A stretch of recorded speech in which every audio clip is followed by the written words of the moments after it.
Jake Sullivan's helmet light cut through the darkness as he floated into the abandoned Kolvari ship. His boots magnetized to the metal floor with a soft clunk, and he could hear his own breathing echoing inside the helmet. 3 weeks ago, this vessel had been reported drifting through the outer rim with no distress signal, no crew, and no explanation. Just gone. Vanished like they'd stepped out for coffee and never came back. The salvage rights had fallen into Jake's lap purely by luck. Or maybe bad luck, depending on how you looked at it. Most scavengers avoided Kolvari vessels. Those reptilian bastards had a reputation for booby-trapping their ships, and their security systems didn't distinguish between intruders and legitimate salvages. But Jake needed the credits badly. His ship, the Lonesome Rider, was held together by duct tape and prayers at this point. He moved carefully through the corridors, his scanner sweeping left and right. The ship was a mess. Blast marks on the walls, dried blood, or whatever the Kolvari equivalent was, splattered across the ceiling. Something violent had happened here, that much was clear. But where were the bodies? Where was anything? The cargo bay doors hung open, twisted on their hinges. Jake stepped through, his light dancing across stacked crates and containers. Most of them had already been looted, probably by whoever had attacked this ship in the first place. He sighed. This whole trip was turning into a waste of fuel. That's when his scanner beeped. A faint biosignature, tucked away in the far corner behind a pile of scrap metal and broken equipment. Jake's hand instinctively moved to the plasma cutter on his belt. Biosignature meant something alive, and on a Kolvari ship, alive usually meant dangerous. He approached slowly, trying to keep his breathing steady. The signature wasn't moving, which was either a good sign or a very bad one. As he rounded the pile of debris, his light fell on something small and white. At first, Jake thought it was dead. The creature lay curled in a tight ball, its white fur matted and filthy. Bones jutted against its skin like it hadn't eaten in weeks. Maybe months. Its breathing was so shallow that Jake had to watch for a full 30 seconds before he saw its ribcage move. Then he saw the collar. Heavy metal, way too big for the creature's thin neck, with galactic standard words flashing in dim red letters, defective. Unit 847. Termination authorized. Jake's stomach twisted. He knew what this was. Every human who'd spent time in space knew about the Lufari. The Kolvari Empire bred them as living weapons, 8 feet tall at the shoulder when fully grown, with jaws that could crush titanium and reflexes faster than most computer systems. They were the enforcers, the hunters, the monsters that kept the Kolvari's enemies awake at night. But this one was tiny. No bigger than a dog you'd see back on Earth. Its fur was pure white, almost translucent, and when Jake leaned closer, he could see its eyes were a milky, colorless shade. An albino. The Kolvari were obsessive about genetic perfection in their Lufari. This little guy must have been born wrong, too small, wrong coloring, probably a dozen other defects that didn't meet their standards. So they'd left it here to die. Just collared it, dumped it in a cargo bay, and abandoned ship. Jake had seen a lot of cruelty in his years as a salvager. The galaxy wasn't a kind place, and humans weren't exactly saints either. But this? Leaving a living creature to slowly starve to death in the dark? That was a special kind of evil. The creature's eyes cracked open, just barely. They couldn't seem to focus, wandering aimlessly before settling somewhere near Jake's general direction. Its mouth opened slightly, and Jake heard the faintest whine, not aggressive, not threatening. Just, tired. Defeated. Ah, hell, Jake muttered. His practical side was screaming at him. Lufari were illegal to own, illegal to transport, and definitely illegal to rescue from official Kolvari disposal. If he got caught with this thing, he'd lose his salvage license at minimum. Probably end up in a detention facility for a few years. But Jake had never been great at listening to his practical side. He carefully set down his scanner and reached out with both hands. The creature flinched, what little energy it had left going into a pathetic attempt to crawl away. Jake moved slowly, keeping his voice soft and steady. Easy there, buddy. Easy. I'm not gonna hurt you. The creature was so light it was terrifying. Jake could feel every bone, every rib. Its heart was racing against his gloved hands, a frantic flutter that felt like it might give out any second. The collar was locked tight, probably keyed to Kolvari biometrics, so Jake left it alone for now. He'd deal with that later. As he stood up, cradling the dying Lufari against his chest, Jake's helmet display flashed a warning. His air supply was getting low. Time to head back to the ship. All right, little guy, he said, heading for the exit. Let's get you somewhere warm. Somewhere with actual food. And maybe somewhere that doesn't have a termination order attached to your neck. The creature's breathing slowed as they moved through the corridors, like it was finally allowing itself to rest. Maybe it understood, on some level, that the dying part was over. Or maybe it was just too exhausted to care anymore. Either way, Jake had made his decision. His practical side could complain all it wanted. He wasn't leaving anyone behind to die in the dark. Not today. The airlock hissed shut behind Jake as he stepped onto the lonesome rider, and the first thing that greeted him was his ship's AI blaring an alarm that could wake the dead. Biological contaminant detected. Species, Lufri. Classification, extremely dangerous. Protocol demands immediate jettison. Oh, shut up, Vera, Jake snapped, carefully laying the trembling creature on the medical bay's examination table.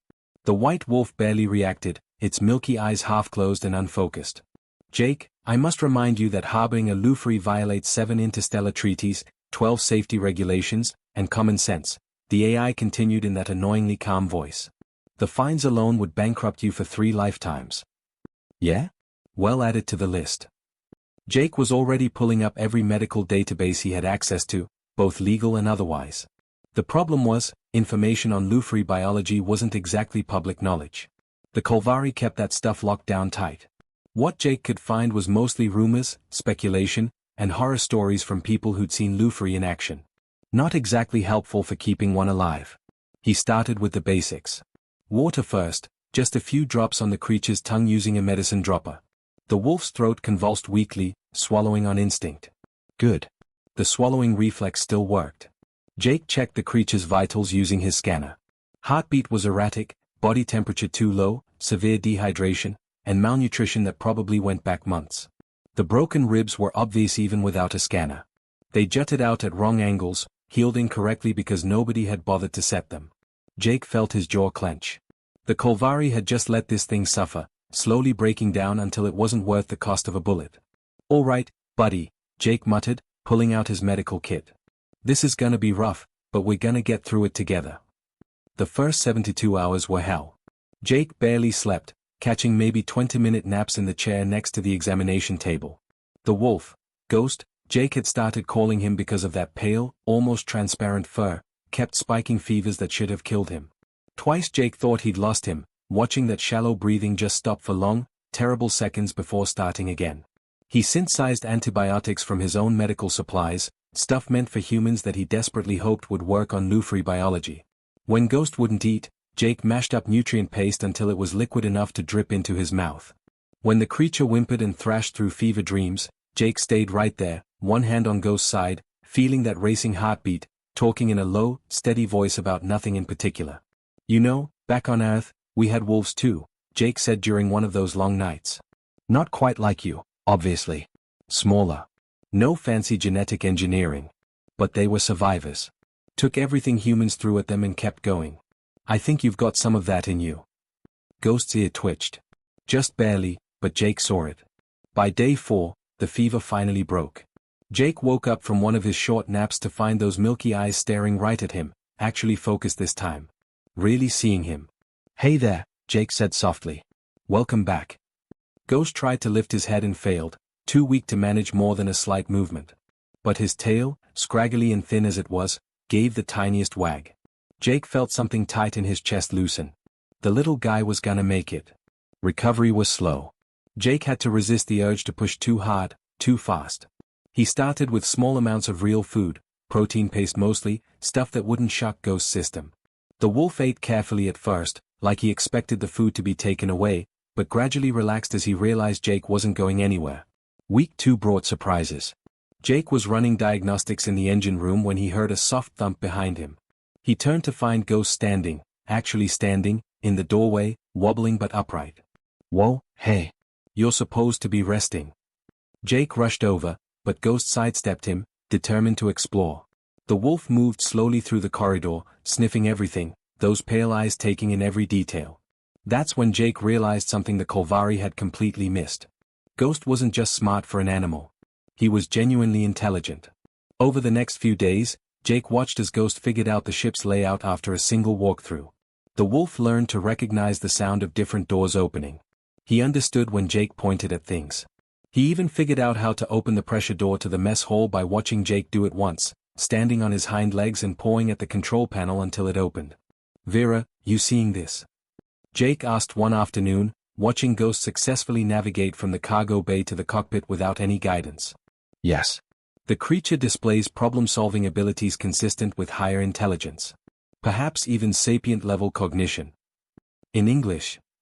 "He's smart, Jake. Really smart. Possibly as smart as you. Maybe smarter." Jake snorted. Thanks for that vote of confidence.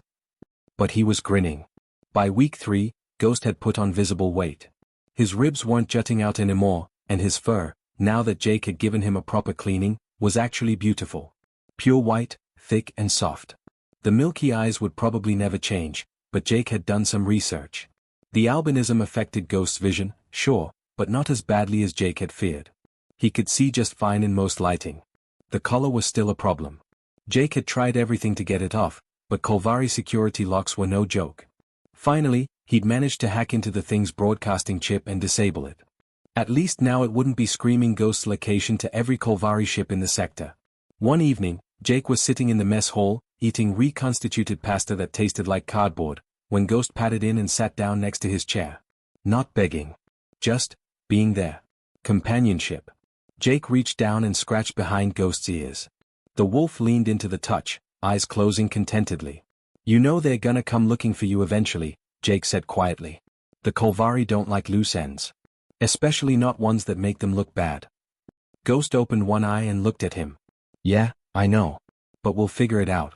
Humans are good at that, figuring stuff out when everyone says it's impossible." Jake smiled. "Besides, you're not defective. You're just different. And different can be pretty damn powerful if you use it right." Ghost's tail thumped against the floor, and for the first time since Jake had found him dying in that cargo bay, the wolf looked genuinely happy.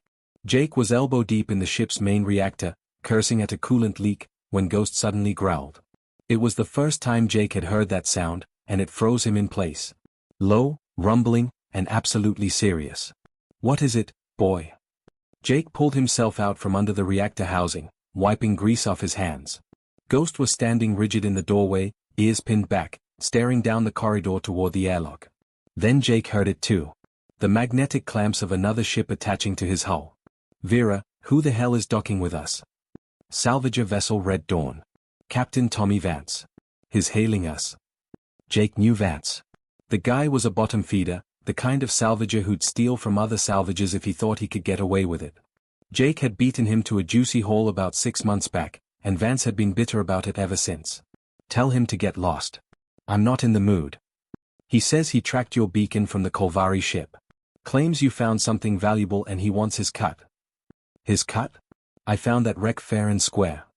Jake grabbed his plasma cutter, more out of habit than actual intent to use it. Ghost moved to follow him, but Jake held up a hand. "Stay here, buddy. Let me handle this." Ghost's growl deepened, but he stayed put. Those milky eyes tracked Jake as he walked toward the airlock, and Jake could feel the wolf's tension from across the room. The airlock cycled open, and Tommy Vance strutted in like he owned the place, flanked by 2 crew members Jake didn't recognize. Big guys, clearly hired muscle. Vance himself was short and wiry, with a patchy beard and eyes that never stopped moving, always looking for an angle. "Jake. Buddy. Long time no see." Vance's smile was all teeth and no warmth. "What do you want, Tommy?" "Just what's fair, man. I heard you hit that Kolvari ship, pulled out some premium salvage. Word travels fast in the outer rim, you know?" He tried to peer past Jake into the ship. "Thought maybe we could work out a partnership deal. Split the profits, 60-40. 60 in your favor, I'm guessing." "Hey, I'm being generous here. Could just file a claim that I found it first, tie you up in salvage court for years." Vance's smile got wider. "Or we could do this the easy way." Jake felt his temper rising. "There's nothing here for you, Tommy. The ship was stripped clean. I barely covered my fuel costs." "See, that's funny, because I got a source that says otherwise." Vance snapped his fingers, and his 2 goons moved forward. "So how about you let us take a look around, and we'll..." That's when Ghost appeared. The wolf moved so silently that even Jake didn't hear him coming. 1 second the corridor was empty, the next Ghost was standing between Jake and Vance's crew, and suddenly he didn't look small at all. His lips were pulled back, showing teeth that seemed way too large for his mouth.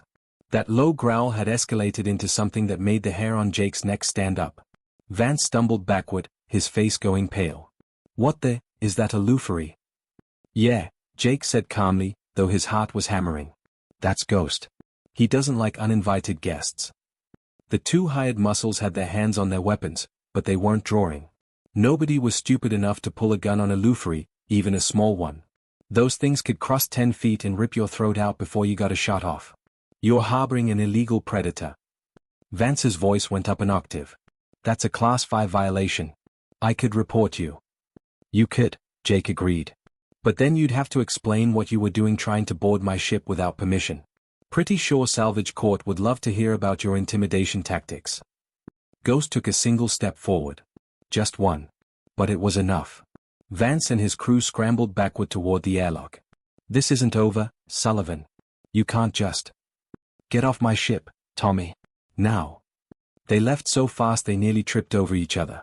The airlock sealed behind them, and moments later Jake felt the clamps release as the Red Dawn undocked in a hurry. Jake let out a breath he didn't know he'd been holding. His hands were shaking slightly. Ghost immediately relaxed, trotting over to Jake and sitting down, looking up at him with what could only be described as pride. "Good boy," Jake said, dropping to one knee and scratching Ghost's head. "Really good boy. But you scared about 10 years off my life, you know that."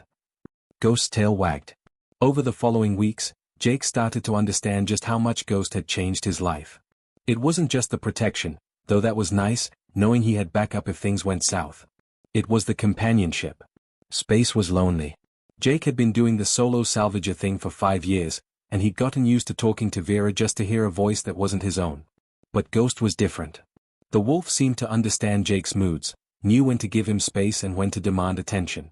When Jake was working on repairs, Ghost would lay nearby, watching with those intelligent eyes, sometimes even fetching tools that Jake pointed at. Jake started teaching Ghost hand signals. Point meant look. Closed fist meant stop. Open palm meant stay. Ghost picked them up in days, responding faster than Jake could believe. Soon they had a whole vocabulary worked out, a way to communicate that didn't need words. One afternoon, Jake was trying to troubleshoot a problem with the navigation computer. He'd been at it for 3 hours, getting nowhere, ready to punch the console. Ghost appeared at his elbow, whining softly. When Jake looked down, the wolf was staring at something on the floor, a loose cable that had fallen behind the console bank. "What, that?" Jake followed Ghost's gaze. The cable was connected to, wait. He traced it back. It was the secondary power relay, and it had worked loose from its housing. Jake plugged it back in, and the navigation computer immediately came back online. "Vera, did Ghost just troubleshoot my nav computer?" Observation suggests affirmative. The creature appears to have visual learning capabilities and basic understanding of cause and effect relationships. Jake stared at Ghost. The wolf stared back, tail wagging slightly. "You know what? The Kolvari are even dumber than I thought. They had something incredible, and they threw it away because it didn't fit their stupid standards." That night, Jake was going through his files when he found some old footage from Earth, videos his sister had sent him before he'd left for space. There was one of her dogs playing in a park, running and jumping, pure joy in every movement. He showed it to Ghost, holding up his datapad. The wolf watched intently, head tilted, studying the images. "Those are Earth dogs," Jake explained. "Wolves, really, but we domesticated them thousands of years ago. Made them part of our families. Best decision humanity ever made, if you ask me." Ghost looked from the screen to Jake, then back to the screen. "Yeah, I know you're not exactly the same. You're way smarter, for one thing. But I think the principle still applies. Humans don't measure worth by how big you are or how perfectly you meet some genetic standard. We measure it by what's in here." Jake tapped Ghost's chest, right over his heart. "And you've got plenty of that, buddy." Ghost leaned against Jake's leg, a solid, warm presence. Outside the ship's windows, the stars drifted by in endless silence.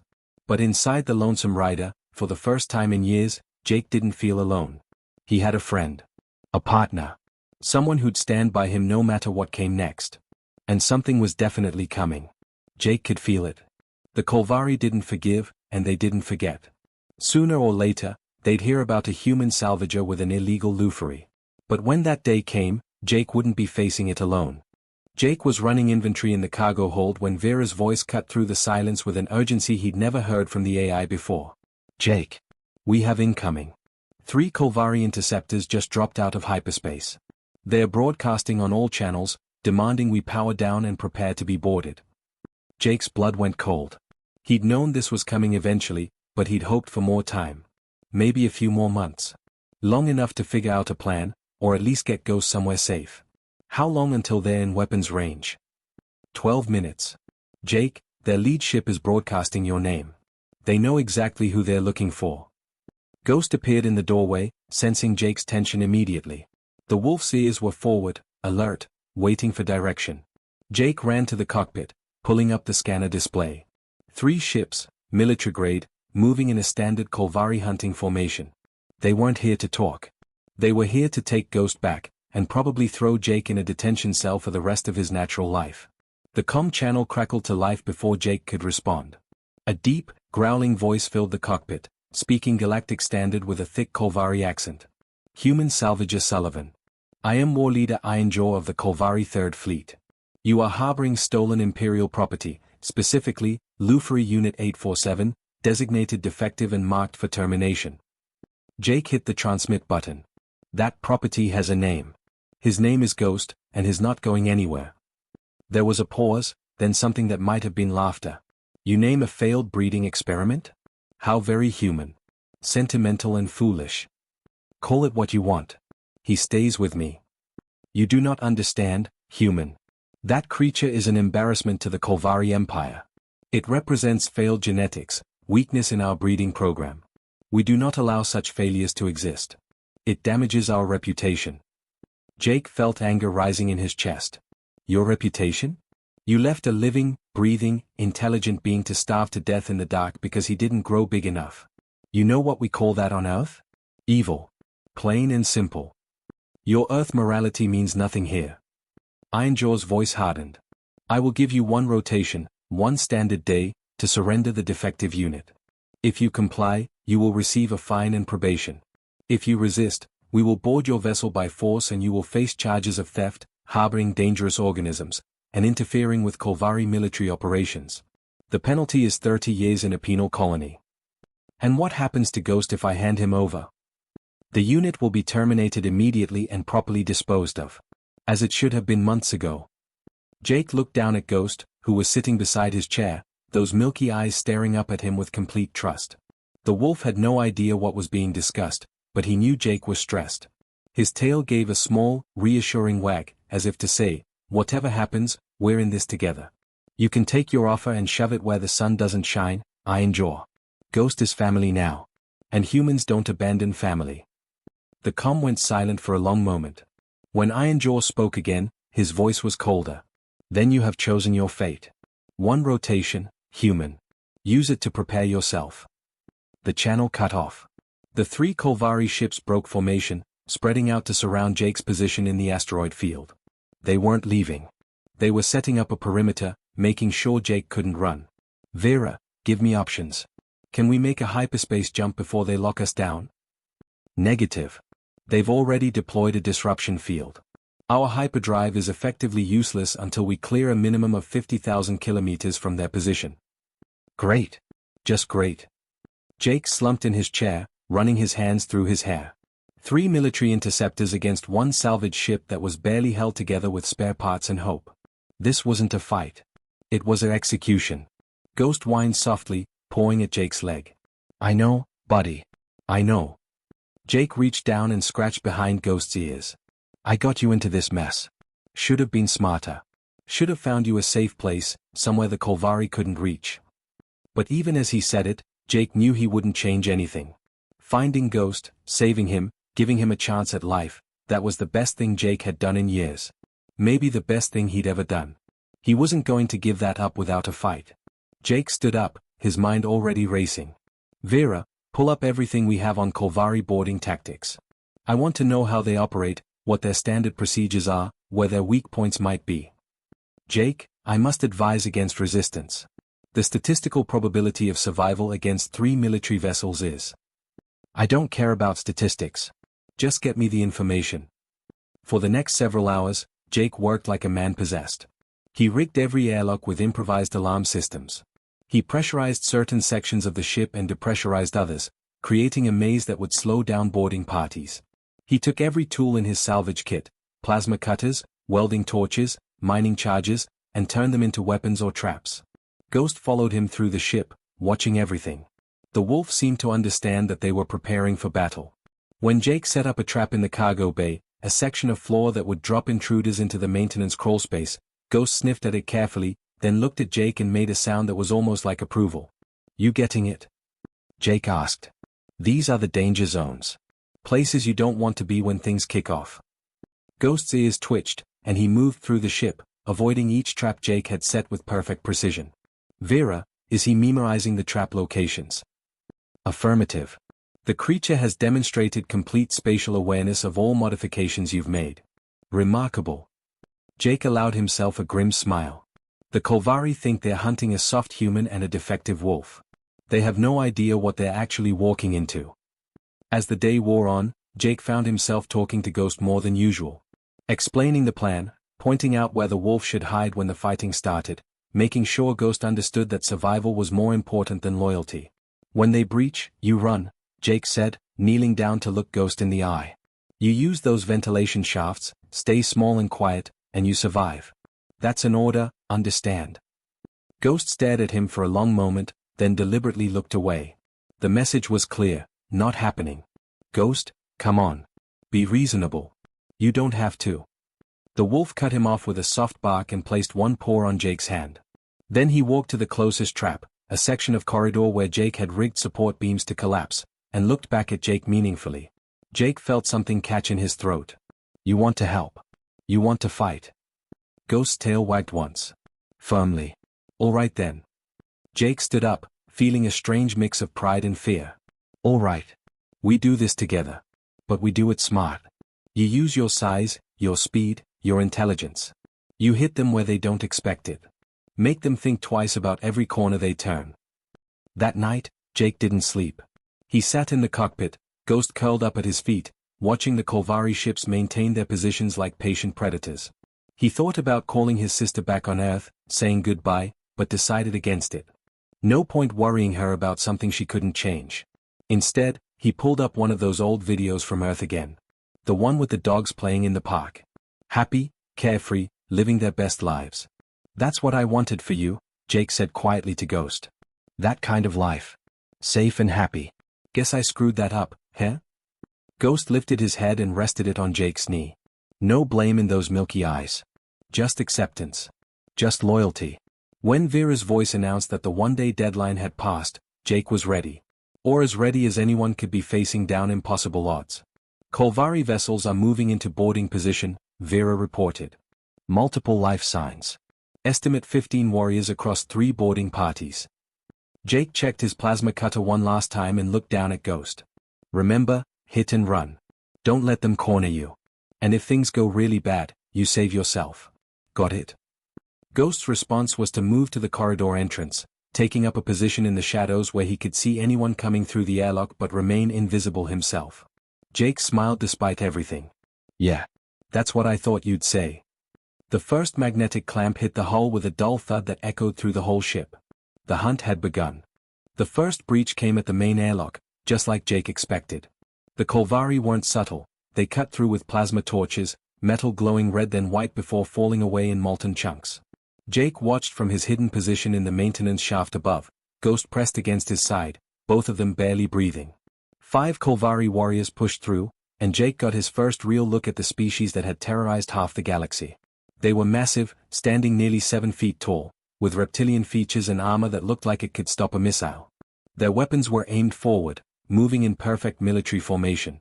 But they were expecting resistance at the breach point. They weren't expecting Jake to have already moved past it. Jake hit the remote detonator. The mining charges he'd placed in the corridor walls detonated with a deafening roar, and suddenly the corridor wasn't a corridor anymore, it was a twisted maze of collapsed metal and exposed wiring. 2 of the Kolvari went down immediately, buried under debris.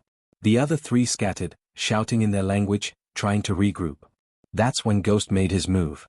The wolf dropped from a ventilation shaft behind them, silent as his name. He was on the rearmost warrior before the Kolvari even knew he was there, teeth sinking into the exposed joint behind the knee where the armor didn't quite connect. The warrior roared and spun, but Ghost was already gone, disappearing back into the vents. Unit 847, one of the Kolvari shouted. The defective is here. It's... Jake didn't let him finish. He dropped from his hiding spot, plasma cutter in hand, and sliced through the warrior's weapon before rolling away. The Kolvari reached for him, but Jake had already triggered another trap. This one dropped a section of ceiling right where the warrior was standing. The remaining Kolvari in that boarding party retreated, calling for backup. Vera, status on the other boarding parties. 2 more breaches. Port and starboard airlocks. 8 more hostiles inside the ship. Jake was already moving, Ghost appearing at his side like a pale shadow. They'd practiced this, using the ship's layout against invaders who didn't know the territory. Every corridor, every junction, every maintenance shaft was a potential ambush point. The second boarding party got hit with depressurization. Jake had sealed off sections of the ship, and when the Kolvari breached the port airlock, he simply opened the exterior doors behind them. 3 warriors got sucked out into space before their team leader managed to seal the breach. The remaining 2 warriors were disoriented, struggling with emergency oxygen, when Ghost attacked from above. The wolf had learned to use his size as an advantage. He wasn't trying to overpower these massive warriors, he was targeting weak points. Exposed wiring in their armor. The joints at their necks. The sensitive optical sensors in their helmets. He'd strike, cause damage, and vanish before they could retaliate. Jake heard one of the Kolvari screaming into their comm, "It's not fighting like a Lufari. It's using tactics. The voice cut off as Jake triggered another trap, this one flooding the corridor with coolant from the ship's damaged reactor. The super-cold liquid flash froze everything it touched. But the Kolvari weren't giving up. They were adapting, learning from their mistakes. The third boarding party came through cautiously, using drones to scout ahead, checking every corner before advancing. Jake and Ghost were forced to fall back, deeper into the ship. Jake's traps were running out, and he could feel exhaustion creeping in. He'd been fighting for over an hour now, and humans weren't built for sustained combat like the Kolvari were. They made their stand in the engine room. It was the only option left, cornered between the reactor housing and the exterior hull, with nowhere else to run. 6 Kolvari warriors entered, led by the biggest one Jake had seen yet. This had to be Iron Jaw. The leader's armor was decorated with combat markings, and his eyes, cold, reptilian, intelligent, locked onto Jake with absolute certainty. "Impressive, human," Iron Jaw said, his voice rumbling through the helmet speakers. "You have cost me 7 warriors. But this ends now. Surrender the defective unit and I will make your death quick." Jake raised his plasma cutter, knowing it was useless against that armor. "His name is Ghost. And I already told you, he's not going anywhere. Your loyalty to a failed creature is admirable and idiotic." Iron Jaw gestured to his warriors. "Take them both. Dead or alive, I no longer care." The warriors advanced. Jake triggered his last mine, taking out one of them, but the others kept coming. One grabbed Jake by the arm, lifting him off the ground like he weighed nothing. Jake felt his shoulder pop, pain shooting through his entire body. That's when Ghost did something that changed everything. The wolf didn't attack the warriors holding Jake. Instead, he went straight for Iron Jaw, using a stack of cargo containers to launch himself at the leader's throat. But not to bite, to grab. Ghost's teeth latched onto the communication device on Iron Jaw's collar, and with a savage twist of his head, he ripped it free. Then Ghost ran. Not away from the fight, but toward the reactor housing, toward the most dangerous part of the ship, the comm device still in his jaws. Iron Jaw's eyes widened in what might have been the Kolvari equivalent of fear. Stop him. If he damages the reactor core. But Ghost was faster. He disappeared into the narrow maintenance crawl space around the reactor, a space too small for the massive Kolvari warriors to follow. Jake heard growling, the sound of metal being torn, and then Ghost's voice, howling. It wasn't a howl of pain. It was a challenge. A promise. The lights in the engine room started flickering. Vera's voice came over the speakers, calm as ever despite the chaos. Warning. Reactor containment compromised. Magnetic seals failing. Radiation levels rising. Estimate 4 minutes until critical failure. Iron Jaw dropped Jake immediately. Fall back. Everyone out, now.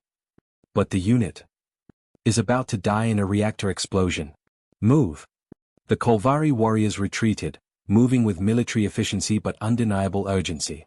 Jake heard their magnetic clamps detaching from the hull, their ships pulling away to a safe distance. And suddenly, Jake was alone in the engine room, the alarm klaxons blaring, red emergency lights flashing. "Ghost!"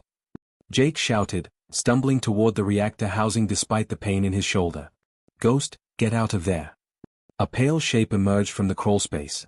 Ghost trotted over to Jake, completely calm, and dropped something at his feet. It was Ironjaw's comm device. Intact. Undamaged. Jake stared. "You didn't actually damage the reactor. You just made them think you did." Ghost's tail wagged. "Vera. Reactor is functioning normally. I may have exaggerated the danger level in my alert. The magnetic seal fluctuation was due to me remotely adjusting the power distribution." Jake started laughing. He couldn't help it. The pain, the exhaustion, the sheer insanity of what had just happened, it all came out in laughter that echoed through the empty engine room. "You bluffed them. Both of you. You made the Kolvari think we were crazy enough to blow up the ship just to take them with us." Technically, Vera said, the strategy was inspired by human military history. Specifically, something called mutually assured destruction. "I have been studying your species' approach to warfare. It is remarkably effective despite being fundamentally illogical." Jake knelt down and hugged Ghost, not caring about his injured shoulder. The wolf licked his face, and Jake could feel that tail wagging against his side. Outside, the Kolvari ships were still holding position, but they weren't advancing. Jake pulled himself to the console and opened a comm channel. "Ironjaw. You still there?" Silence for a moment, then, "What do you want, human?" "I want you to spread the word. Tell every Kolvari in the fleet what happened here today. Tell them that a human and a defective Lufri beat 7 of your warriors. Tell them that maybe, just maybe, your standards for measuring worth are completely wrong." Another long pause. When Ironjaw spoke again, there was something different in his voice. Not respect, exactly, but acknowledgement. "You have made your point, Sullivan. Keep the failed unit. It has proven unpredictable. We do not want unpredictable elements in our breeding program. His name is Ghost. Whatever you call it, it is yours. But know this, you have made an enemy of the Kolvari Empire today." "Add it to the list," Jake said, and closed the channel. 3 days later, after Jake had patched the ship enough to limp to the nearest repair station, the story was already spreading through the Outer Rim. A human salvager and a tiny albino Lufri had fought off an elite Kolvari hunting party. The details got exaggerated with each retelling, but the core truth remained. Humans didn't measure worth by size or genetic perfection. They saw potential where others saw defects.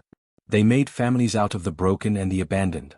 And when you threatened their family, they'd fight with every dirty trick, every improvised weapon, every ounce of stubborn determination they possessed. Jake was working on installing armor plating when a message came through from an unknown source. It was short, just 2 lines, "Heard about your wolf. If you need work that pays better than salvage, call this number. We could use people who think different.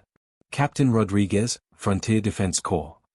Jake looked at Ghost, who was curled up in the corner, finally getting some well-deserved rest. "What do you think, buddy?